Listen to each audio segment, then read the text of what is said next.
Mês especial das mulheres, nós estamos fazendo o devocional especial em Jonas. Eu vou ler o capítulo 1, do versículo 1 até o versículo 3. Certo dia, o Senhor disse a Jonas, filho de Amitai: apronte-se, vá à grande cidade de Nínive e grite contra ela, porque a maldade daquela gente chegou aos meus ouvidos. Jonas se aprontou, mas fugiu do Senhor, indo na direção contrária. Ele desceu a Jope e ali encontrou um navio que estava de saída para a Espanha. Pagou a passagem e embarcou a fim de viajar com os marinheiros para a Espanha, para longe do Senhor.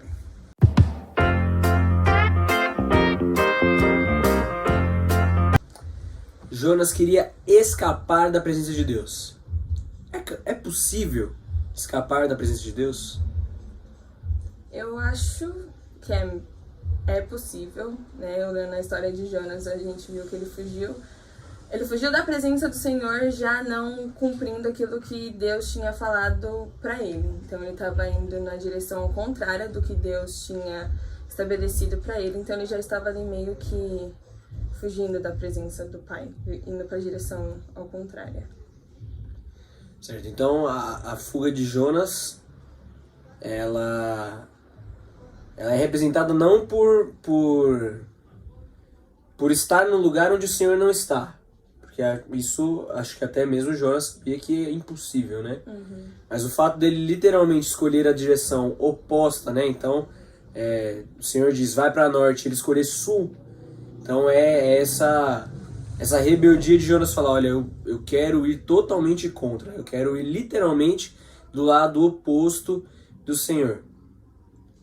E Jonas fez isso por uma motivação muito própria dele, né? Então, eu tenho problema com o povo que Deus quer que eu pregue, então eu vou escolher isso, né? Hoje a gente foge da presença de Deus como?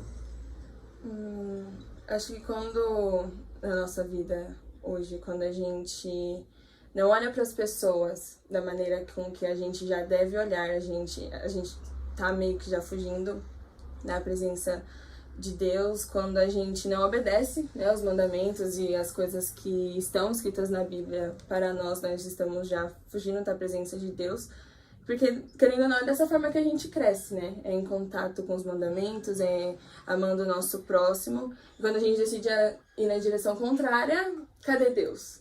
Né? Quando a gente segue os nossos passos, quando a gente vai em direção ao que o mundo diz, Deus não tá ali. Então nós estamos, querendo ou não, fugindo da presença. E essa fuga de Jonas, ela é uma vontade de não estar com Deus, ou ela é uma vontade de não fazer o que Deus quer? Jonas ainda queria estar com Deus? Porque a gente lê a história de Jonas, a gente sabe que Jonas era alguém que tinha um bom relacionamento com Deus, que ouviu Deus pedindo algo para ele, então era alguém que era diferente das outras pessoas. E aí essa pessoa decide, eu vou ir contra aquilo que Deus quer, mas não necessariamente eu quero ficar longe de Deus, eu só não quero ficar perto do propósito de Deus. As pessoas, elas têm o desejo de estar com Deus mesmo sem fazer aquilo que Deus quer? É possível? É complicado. Eu acho que existem pessoas que, quando elas decidem fugir já do que Deus está falando, elas acham que elas não vão ter que lidar com Deus naquele sentido. Então, por exemplo, o Jonas, ele fugiu, ele foi pro barco cheio de marinheiros que não conheciam a Cristo, não eram crentes, né? Não conheciam a Deus. Ele simplesmente ficou lá dormindo. A gente não vê na Bíblia ele falando que ele chegou, conversou com Deus. No momento que ele estava fugindo, ele dormiu lá no barco enquanto estava acontecendo toda a tempestade. Então, eu acho que quando a gente foge, querendo ou não, a gente não está querendo lidar com aquilo que Deus tem para nós, aquilo que Deus falou para nós. Então, eu acho que ele fugiu também de Deus. Vou fugir, não preciso lidar com Deus agora. Vou dormir, não preciso lidar com isso. Então, mesmo que não fosse o objetivo de Jonas, mesmo que não fosse o objetivo, querendo não estar mais perto da presença, ele se afastou literalmente da presença, né? Essa fuga do propósito fez com que ele automaticamente também não conseguisse mais sentir a Deus. Sim.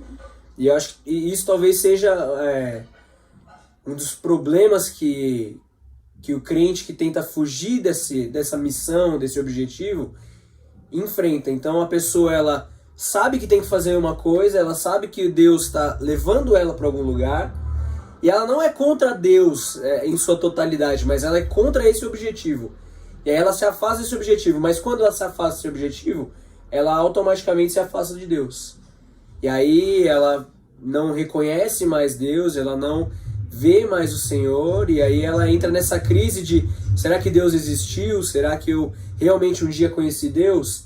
Porque ela não entende que na cabeça dela, eu me afastei só do objetivo. Eu ainda queria que Deus falasse comigo, eu só não queria pregar o evangelho, eu ainda queria que Deus falasse comigo, eu só não queria ir na igreja daquele dia, eu queria que Deus falasse comigo, mas eu não queria ter que abrir mão dos meus desejos.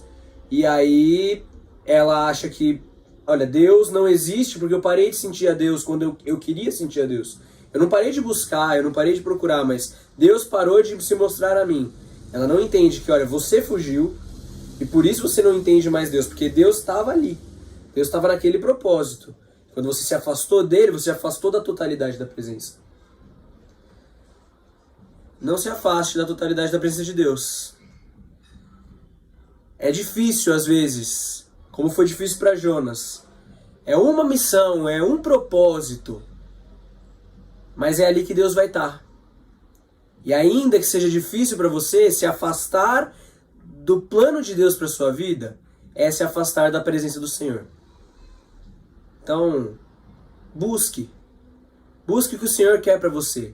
Busque aquilo que Deus tem te mandado, o lugar onde o Senhor tem te enviado, porque ali a presença do Senhor habita.